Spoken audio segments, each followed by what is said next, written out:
un T-54E1. No confundir con los T-54 soviéticos. Esto es un prototipo basado en el tanque medio M48. Bueno, un tanque medio pero de 50 toneladas. Al que se le ha instalado una torreta oscilante con la intención de reducir la tripulación a 3 y además utilizar un cañón de 105 milímetros mucho más potente de lo que le corresponde a un tanque mediano. De hecho, este cañón de 105 milímetros no es como el cañón de 105 milímetros que usaron después los M48 y los M60. Es bastante más largo y lleva una munición bastante más potente. Pero esto es un prototipo. No sé cuántos se fabricaron, nunca se hizo en serie y no salió de los polígonos de prueba. Queda uno en un almacén del ejército americano, medio expuesto. Ahora mismo creo que está en restauración. Este tipo de tanques no son los que yo suelo montar. En realidad me dejé llevar por la maravillosa ilustración de Ron Wallstad, como siempre espectacular. Y la intención era montar una maqueta en encefalograma plano, siguiendo las instrucciones y sin complicarme mucho la vida. Sin embargo, una vez más, no lo logré, porque hay problemas. Vamos a ver. Uno de los puntos débiles para mi gusto de esta maqueta son las cadenas DS de Dragón. Dragón está apostando por el uso de estas cadenas, que son unas cadenas de goma que se pueden pegar con el pegamento normal de plástico. Yo las voy a sustituir por unas de la casa Bronco. Son un total de 6 piezas por cada eslabón, lo que va a necesitar de muchas horas para terminar su montaje. Necesita taladrar cada eslabón en 4 puntos con una broca de 0,8 milímetros, ya que el hueco que traen es demasiado estrecho. Al final, con 79 eslabones quedan montadas todas las orugas con una caída razonable. En las instrucciones viene indicada que estas dos piezas se pongan de este modo, pero es erróneo porque esta pieza es para que salgan los dos tubos que salen para acá. No sé qué solución le voy a dar porque ya están pegadas. Probablemente tenga que cortar esta pequeña tapadera y pegarla en esta zona. Antes de pegar los guardabarros hay que tapar estos dos huecos que quedan en el interior, usando un trozo sobrante de plasticar y algo de masilla gris. Los he disimulado. Claro, esta zona hay que lijarla bien, pero teniendo el cuidado de no estropear este pequeño reborde que hay en el extremo del guardabarro. Ya he pegado estos dos tubos que salen del interior del casco, quizá de una calefacción. Pero antes he cortado con una cuchilla y mucho cuidado esta tapadera que estaba en esta pieza de aquí. También he reposicionado este elemento que es para el sistema antiincendio y a todas estas bases de los guardabarros le he añadido los correspondientes tornillos y a esta zona las soldaduras. En este extremo hay una pieza que cincha los tubos. Viene fotograbado, pero yo he sido incapaz de adaptarla a la forma, de modo que he prescindido de ella y la he rehecho con una cinta de estaño y un tornillo. En todo el lateral hay unas pletinas de fotograbado que al principio me producían un cierto miedo, pero han sido bastante fáciles de poner porque en la pieza de plástico había grabado un surco que con una herramienta de este tipo incluso agrandé algo y es bastante fácil de pegarlo. Antes de pegar los periscopios enmascaro con un poco de cinta la zona de cristal. En el M48 el tubo de escape tiene una posición centrada en este panel. Sin embargo, en este prototipo la posición del escape es más atrasada. Hay que hacer una modificación que es cortar las asas que vienen en esta zona y si lo haces con cuidado las puedes reposicionar en esta otra zona. Una vez más estamos ante las nefastas instrucciones de Dragón porque en ellas no explican nada y sin embargo hay unas asas que podríamos usar en la grapa C. La cantidad de fotograbados de la caja de herramientas me producía mucho respeto y los compañeros del PAS me insistieron en hacerlo con plasticar, pero la verdad es que estos fotograbados no son nada difíciles. El soporte del cañón yo lo voy a dejar sin pegar para hacer más fácil la fase de pintura. esta pieza de fotograbado es donde se mantiene plegado el soporte del cañón. Por eso estas dos piezas son asimétricas, una queda más alta que otra. La pieza esta de fotograbado viene en las instrucciones indicado que se tiene que doblar de un modo un poco extraño, y en realidad es solamente una U, a la que le he añadido un pequeño trozo de alambre aquí y aquí para simular el elemento que se abate para cerrarlo. Ya para terminar con el casco, quiero llamar la atención en este elemento de aquí. Según las instrucciones hay que hacerlo con una pieza de fotograbado que no queda muy claro cómo hay que doblar, pero que viendo esta otra ilustración parece que sugieren que tiene que tener una forma como de letra D, formando una especie de arco. Sin embargo, viendo la foto de los vehículos reales, es más una pieza de forma cuadrada que sale hacia afuera y que tiene una abrazadera con una palometa para cerrar. También a todas las piezas de la parte inferior he hecho las correspondientes soldaduras. Estas tres anillas o pasadores para correas venían hechas con un resalte de plástico y las he sustituido por unas hechas con alambre de 0,3 milímetros que he pegado con cianocrilato, y con esto dejo listo el casco. Las grapas de esta maqueta son comunes con las de otros M48 de la casa Dragón y tienen la calidad a las que nos tiene acostumbrados, pero las grapas que son específicas para este modelo tienen una calidad bastante más baja. Nada más que hay que ver el marco, el aspecto que tiene. Los detalles son blandos. Hay rechupes, mucho rechupe, y también hay zonas donde ha rebosado el plástico. Si comparamos la escotilla con una escotilla similar del Sherman, se ve lo blando que son los detalles, la falta de detalles. Va a haber que trabajarla bastante. En un principio pensé utilizar la pieza del Sherman de Zvezda. Habría que cortarla a una determinada altura y hacerte una serie de modificaciones que más o menos iba a ser igual de trabajoso que simplemente modificar la pieza. Le he hecho los marcos a los visores utilizando un poco de Plasticard y le he taladrado y añadido estos tornillos que están a los lados también de los visores. Aquí en esta pieza había un rechupe enorme que he rellenado con masilla, y estos 4 tornillos con unos detalles tan blandos probablemente los elimine y los sustituya por unos tornillos más nítidos. Un poco mejor ahora, ¿no? Pero el principal problema está en la torre. Las formas son muy blandas y toda esta parte inferior es inexacta. Este reborde que he hecho recortando y añadiendo masilla originalmente llegaba hasta abajo, al punto que no podía rotar la torre con libertad. También tienen bastante mala pinta este y este otro agujero, que supongo que serán de una ametralladora coaxial y del telescopio, que tienen un tamaño y forma totalmente incorrectos. Los he rellenado taladrando con una broca que tiene el mismo diámetro que una varilla del marco de una grapa, y después dándole con plástico diluido en disolvente. También uso esa mezcla para hacer la textura de fundición de la superficie, dando pinceladas perpendiculares a la superficie con esa mezcla. Marco con un lápiz las zonas límite del fuelle que hay en la torre, que modelaré con masilla de 2 componentes, y lo limito con una tira de Plasticard que me ayudará con la masilla. Una vez puesta la tira de Plasticard, no me convence el resultado. Si miro las fotos e intento sacar medidas, la zona esta me sale que debe medir aproximadamente 11 milímetros. Probablemente tenga que quitar un trozo de la tira de Plasticard y volver a ponerla. Odio tener que ir para adelante y para atrás, pero peor es ver constantemente algo que sabes que está mal. Ahora algo mejor, estas medidas parecen más normales, y también he aprovechado para quitar plástico de esta zona, y así de ese modo voy a poder modelar las arrugas que va a haber en el fuelle.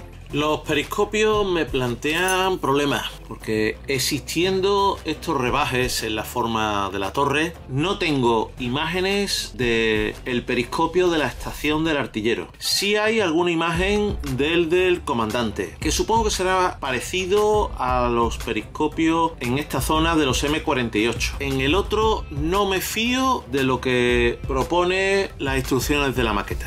Quizás la solución sea una combinación como la del M41. Voy a hacer un periscopio con su correspondiente jaula de protección a partir de plasticar y de alambre de 0,5 milímetros. Para el del puesto del comandante sí he usado las piezas que trae la maqueta. Hay que lijar bastante tanto el periscopio como el interior de este protector para que quepa. También hay que aligerar esta zona porque es demasiada la inclinación que hay y taparía la visión del periscopio. Después de haberlo hecho, le he dado otra vez la textura de fundición usando una brocha basta y pegamento. Por cierto, el protector del periscopio no viene indicado en las instrucciones que haya que ponerlo. Sin embargo, existe la pieza y existe el protector. En este vídeo insisto mucho en lo blando e inexacto de los detalles de la torre. Ahora voy a intentar solucionar la escotilla del artillero. La elimino usando cuchilla y lija y la he rehecho con plasticar y algo de alambre. Y lo termino añadiéndole las correspondientes soldaduras que hago con masilla de 2 componentes. El siguiente paso va a ser mejorar el fleje que viene en esta zona, que se usa para aligerar la apertura y cierre de toda esta gran escotilla por la que se recargaría el mecanismo de carga automático. La pieza que trae la maqueta vuelve a estar blanda, vuelve a tener unos detalles bastante feos. No sigue el eje, está como descentrada. Además, la pieza es como una forma cuadrada redondeada por uno de los laterales. Esto se puede mejorar bastante. Probablemente se puedan aprovechar los dos extremos y sustituir la parte interna. Voy a ver qué es lo que tengo en el cajón de sobras. Al final, después de estar analizando fotos, creo que sí, que queda algo descentrada. He sustituido la pieza por ese muelle hecho con un alambre de cobre, teniendo cuidado de cortarlo en 6 trozos, dejando unos huecos equidistantes. Y también con alambre he hecho las 2 asas para abrir esa escotilla. Esta no es la pieza que te aconsejan las instrucciones usar para esta zona. Te aconseja esta otra. Sin embargo, esta tiene unos detalles bastante peores. Supongo que esta otra que viene en el kit está pensada para otras versiones del M48, pero tiene los tornillos mucho mejor modelados. Esta parte de aquí atrás representa por donde se expulsan las vainas una vez disparadas. Como en el resto de la torre, los detalles están representados de un modo bastante blando. Estos 7 tornillos, por lo que veo en la foto, puede representar o bien unos remaches o bien unos tornillos grandes de rosca Allen. Están de una forma muy blanda y no representan bien la forma. Probablemente los voy a cortar y sustituir por algo que haré. Debería hacer lo mismo también con la base de la antena, que también se ve que son unos tornillos tipo Allen y aquí esto está muy blando. Y este borde es un canto vivo, sin embargo aquí aparece redondeado. Antes de quitar los tornillos le he hecho un agujero en el centro con una broca de 0,3 milímetros para recordar la posición. Para hacer el borde este más afilado le he pegado 2 tiras de plasticar y en el lateral le he añadido algo del plástico derretido con pegamento que tenía preparado. Con estas 2 tiras de plasticar he hecho esta arista más viva y los 7 tornillos Allen los he quitado y los he sustituido con estas piezas hechas con un sacabocados de 1 milímetro y un taladro en el centro de medio milímetro. En cuanto a la escotilla, volvemos a tener una forma inexacta y sin detalle. Y eso que ya está lijada en parte. El eje central es mucho más grueso de lo que se ve en las fotos. He taladrado los extremos y metido una varilla de 0,8 milímetros. Ya que estoy con esta parte de atrás de la torre, veo que la curva que tiene aquí es demasiado angulosa y que la línea de molde por esta zona tira hacia arriba. Parece que toda esta parte de aquí abajo de la torre hay que redondearla. Creo que el plástico en esta zona no tiene grosor suficiente. La rellenaré usando masilla de 2 componentes, una masilla Epoxy.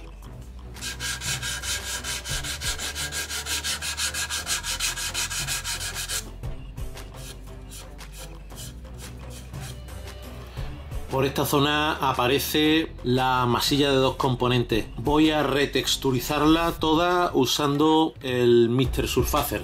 Una vez seca, un poco de lija para terminar la textura. También le he añadido con el Mr. Dissolver Putty. No sé si esto es la unión entre los dos moldes a la hora de fabricar la torre o es un cordón de soldadura, pero en la foto se ve que está mecanizado. La unión está ahí, pero se ha intentado disimular. También con la masilla de 2 componentes he cerrado la torre. Ha sido un momento de tensión, intentando que el cañón quede en una posición o bien horizontal o levemente elevado. No me gustaría hacerlo que estuviese con la cabeza gacha. Lo siguiente va a ser modelar con masilla tipo duro el fuelle. Voy a usar este tipo de masilla que viene en 2 componentes. Antes de amasarlo hay que tener la precaución de cortar la zona central donde han estado en contacto.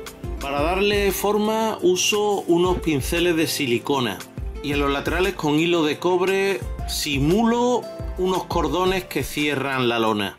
Este tipo de masilla tiene esa textura superficial, gomosa, con la que se pueden imitar bastante bien las arrugas, pero tiene la desventaja de que no se puede ni cortar, ni lijar, ni tallar una vez seca. Y le añado los tornillos que sujetan el fuelle a la torre. He usado 2 tiras de estos tornillos de la casa Men de 0,8 milímetros. Ha sido la tarea más tediosa a la hora de hacer la torre, porque hay que intentar que la separación sea uniforme aproximadamente a 4 milímetros.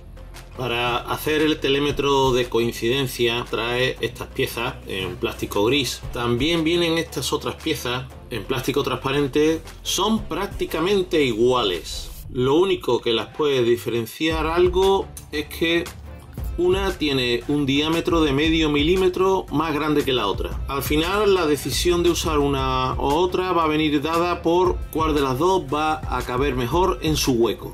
Al final la pieza transparente es la que mejor se adapta al hueco en la torre. Enmascarado con un pequeño pegote de Blu Tack la óptica. La he imprimado en realidad solamente porque me molesta trabajar una pieza transparente. La parte de arriba de la escotilla también ha necesitado bastante trabajo. Hay que hacer el hueco por donde sale el periscopio desmontable y la tapa abatible que tapa el agujero cuando no está en uso. También hay que hacer este pestillo que mantiene la escotilla abierta, los topes y retrabajar bastante la zona del eje. En esta parte de aquí van estas 2 especies como de asas que supongo que servirán para girar la torre. También he hecho este aro que encajaría con la parte interior de la escotilla y todavía no tengo decidido si la escotilla va a permanecer cerrada o si va a estar abierta y aparecerá por ahí un comandante. Y poniéndole un tubo de plasticar en el interior, 2 palometas que supongo que servirían para fijar la escotilla en una posición. Estos 2 semicilindros que desconozco su utilidad y el asa esta, supongo que para cerrar la escotilla, dejo lista la escotilla del comandante. Y con esta chapita en el fleje de la escotilla del cargador dejo listo el montaje de la maqueta. Ahora a pintura. Darle un poco de trabajo a una maqueta siempre es agradable, pero existe una diferencia entre añadir detalles y corregir formas. Es especialmente irritante los detalles blandos, que siendo correctos hay que rehacerlos por su mal aspecto. Estos defectos están limitados a las piezas de la torre, propias de esta versión. He dividido el modelo en las piezas principales para facilitar la pintura. Por supuesto el casco y la torre, pero sobre todo tengo todas las ruedas sujetas con palillos para poder manipularlas y pintarlas con más comodidad. Y también el enorme cañón, que es muy largo y que de otro modo sería bastante incómodo. Como suelo hacer para imprimar, uso el spray de Mr. Surfacer. Es una solución muy cómoda, me evito de estar trabajando con el aerógrafo y da una superficie muy fina, muy suave y es difícil que se encharque y se estropee la textura superficial. Normalmente en este punto suelo hacer la técnica del blanco y negro, pero voy a probar algo nuevo para mí, porque voy a usar lacas en vez de acrílicos y porque haré la modulación sobre el color principal. El color base es el verde oliva típico de los vehículos americanos de los años 40 y 50. Voy a usar un color de tamilla, una laca, y esto es algo nuevo para mí. Lo doy muy diluido sin llegar a pintar toda la superficie, dejando el negro de la imprimación en las zonas más hundidas e insistiendo en los centros de las caras y en los salientes. El resultado queda bastante oscuro. Le añado a la mezcla algo de un color polvo y comienzo a sacarle luces. Me tengo que frenar porque hay que ir poco a poco haciendo un proceso gradual. Para una segunda subida del color le añado a la mezcla algo más de color polvo. El verde oliva es un color muy oscuro. Probé con varios colores de óleo, pero el único que me dio el contraste ha sido el negro. Lo doy muy diluido con White Spirit y una vez seco, acelerado con el secador de pelo, cuando deja de estar brillante, retiro el sobrante o lo difumino con un pincel seco. Después de haberle dado los óleos, no me gusta cómo va quedando. Las luces tienden hacia el marrón y las sombras hacia el verde. Me da un poco el aspecto como las estatuas de bronce que se pintan de verde y se le da un pincel seco en dorado. No me gusta. Voy a darle una especie de filtro usando un color verde oliva algo más claro mezclado con barniz mate. La verdad es que las luces marrones de antes me están viniendo bien y ahora me quedo un poco más contento. Llevaba varios días dudoso, pero al final me he envalentonado y le he pintado un camuflaje a este vehículo. Es la primera vez que pinto un camuflaje con manchas sólidas a mano alzada, con el aerógrafo. Hasta el año 1975 los vehículos americanos iban camuflados sobre el verde usando manchas negras para los climas templados o tropicales. En climas áridos o invernales utilizaban otro tipo de camuflaje. Es el camuflaje que vemos en el Sherman de la película Fury. Uso un color gris oscuro que de momento no está dando mucho contraste con el verde oliva de fondo. Y para buscar algo más de contraste hago una tercera subida, pero esta vez utilizo un color Deck Tan, marrón cubierta, creo que sería la traducción, que es más desaturado y espero que no tienda tanto hacia el marrón como el otro que utilicé. Regulo el compresor con una presión de aire muy baja y tiro la pintura muy cerca de la maqueta buscando el detalle. Después de haber hecho el camuflaje ya no me queda más remedio que hacer un vehículo what if, algo de fantasía, pero por lo menos plausible. Las calcas que trae Dragón son muy poca cosa. Para la estrella del frontal del casco he recortado una máscara en cinta de enmascarar normal y corriente, a partir de una estrella pentagonal. La sujeto firmemente y aerografío con una tinta blanca soluble en agua en pasadas sucesivas y a muy baja presión. Cuando ha alcanzado suficiente opacidad y está seca, retiro la máscara. Es un momento siempre de tensión, pero parece que ha quedado perfecta. Ha sido más el tiempo de pensarlo y de dudas que de hacerlo.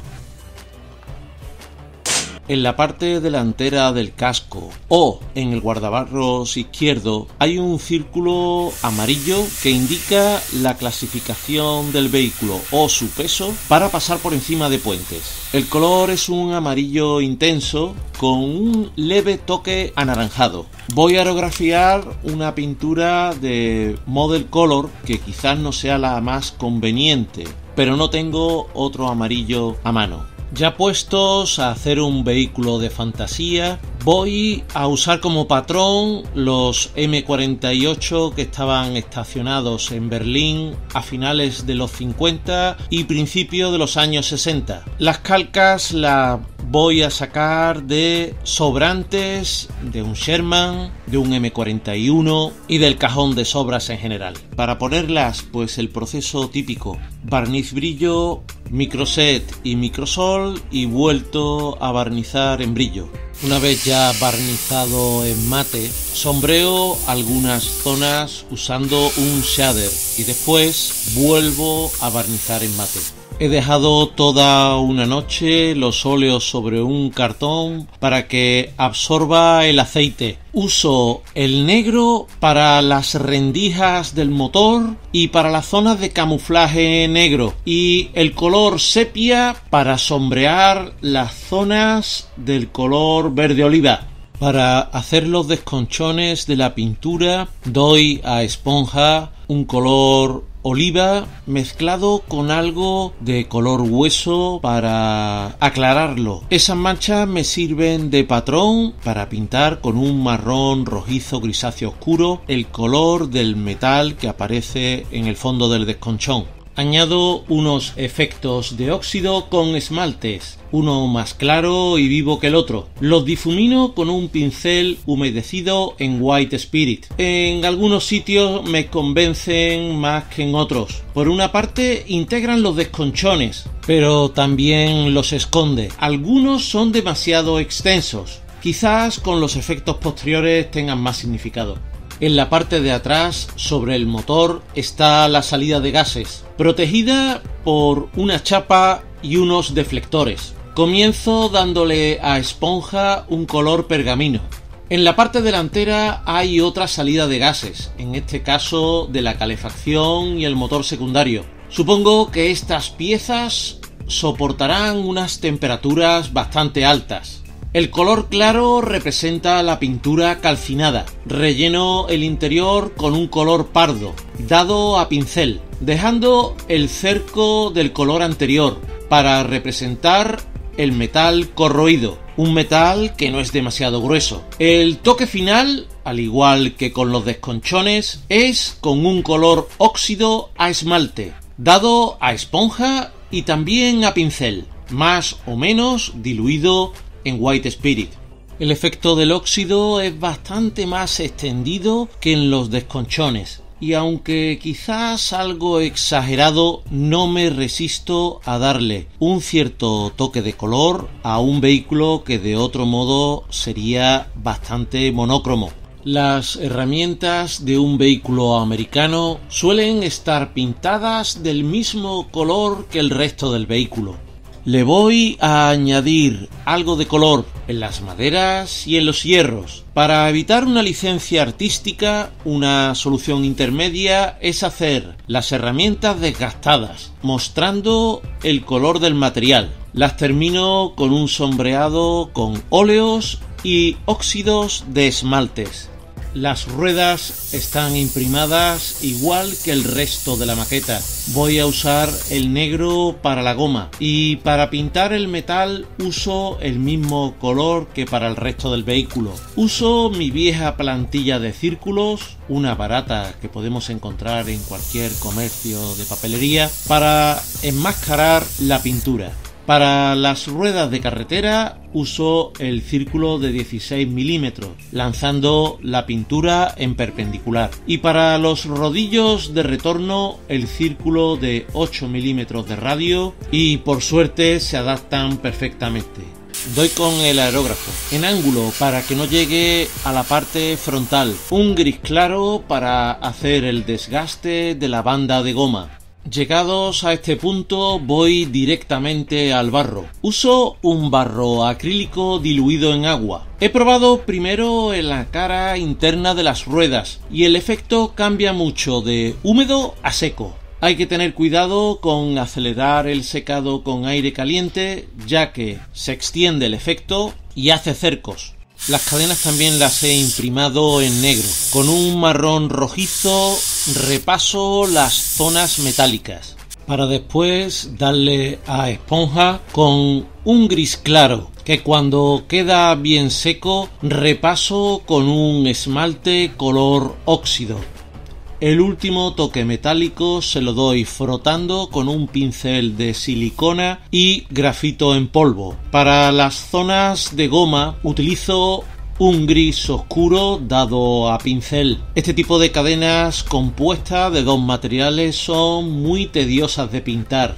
Para hacer el desgaste de la goma y darle más relieve, doy a esponja un gris algo más claro, ligeramente disuelto en agua. Para simular el barro seco utilizo un esmalte rebajado con White Spirit. Para hacer el barro seco comienzo con un barro acrílico. Lo utilizo sobre todo para dar volumen. Lo doy con un pincel de cerda dura a pinceladas perpendiculares. No es bueno para difuminar porque el agua absorbe el pigmento y crea cercos. Para la transición y algún lavado aplico un barro a esmalte, más fácil de difuminar. También hago algún salpicado con un palillo y un pincel de cerda dura. Un ligero aerografiado con un color polvo termina por hacer el efecto. Los sombreados, las manchas de grasa y las acumulaciones de polvo puntuales las hago con lavados con óleos de diversas tonalidades de marrón, sepia, amarillo nápoles, etc. Hago especial hincapié en las articulaciones de los ejes y en las trampillas de drenado del casco, por donde suele haber escapes de aceite, y en los recovecos donde quedaría el barro más húmedo. Falta por hacer la hierba que quedaría pegada y mezclada con el barro. En las playas del Mediterráneo, del Levante, en Valencia, se encuentran bolas de mar, que van perfectas para simular los hierbajos. Las corto en pequeñas briznas y las coloco junto con algo de tierra fina que cogí de una obra, depositándola en huecos, en los lugares donde se acumularía. Y para fijarla uso un adhesivo específico, pero supongo que algo de cola blanca diluida en agua funcionaría igual. He ensuciado el casco y las ruedas, cada uno por su lado. Para comprobar cómo van y unificarlos si fuera necesario, tengo que montar las ruedas. Me da cosa porque es más cómodo manejar el casco solo, pero algún día tendré que terminar esta maqueta. El vehículo está quedando como si hubiera estado en unas maniobras en un trigal de Centro Europa. Las briznas de bolas de mar dan el efecto a escala, pero el fijador hay que usarlo con cuidado porque al ser con base en alcohol puede atacar la pintura. De hecho, en alguna zona he tenido problemas. Integro los hierbajos con un suave aerografiado con un color polvo y no vendría nada mal un barnizado para acabar con algún cerco o algún brillo del fijador. Los vidrios y periscopios, algunos vienen en transparente y los he tenido enmascarados. El telescopio lo he hecho con una varilla transparente y los otros los voy a falsear con pintura. Los pinto en negro, simulo unos brillos y termino con una tinta transparente y de acabado brillo. Para los faros, primero pinto el interior con un color metal y coloco las piezas transparentes, ayudado con un pincel de cera. En uno he apretado más de la cuenta, pero es fácil de solucionar, lo mismo que la pincelada que se ha salido de su sitio. Espera, se me olvidó mostraros los telémetros. Estaban enmascarados con un pequeño pegote de Blu Tack. Ya está. Todavía no sé si en el futuro añadiré la figura de un comandante. Esta zona va pintada de blanco y sufre bastante desgaste. Hago los desconchones con un color marrón y los retoco con un efecto de óxido. Las palometas las pinto de gris y resalto algo la zona con óleos diluidos. Alrededor de las tapaderas de los depósitos pongo unas manchas de grasa. Me llama la atención esta tapadera al lado del escape, un sitio que alcanza una temperatura bastante alta. También añado algún salpicado. Y debajo del cañón, donde en muchos vehículos se ven escapes de aceite. Poniendo el soporte del cañón en la parte de atrás y la ametralladora del comandante, doy por terminada esta maqueta. Ha quedado un vídeo bastante más largo de lo que yo esperaba y también me ha costado más tiempo y esfuerzo de lo que yo esperaba. De hecho, creo que no está terminada, pero he llegado a ese punto en que ya me cansa y me da miedo a empezar a estropearla. A pesar de todo esto, estoy bastante satisfecho porque he hecho cosas que nunca me había atrevido a hacer y he aprendido bastante. Esto empezó como un proyecto simple, quería una maqueta rápida. El vehículo que se conserva está bastante fotografiado y es bastante popular en World of Tanks, el videojuego, pero hay detalles oscuros y pocas fotos de época y empezaron los líos. Pero al fin y al cabo, esa es la diversión de este hobby.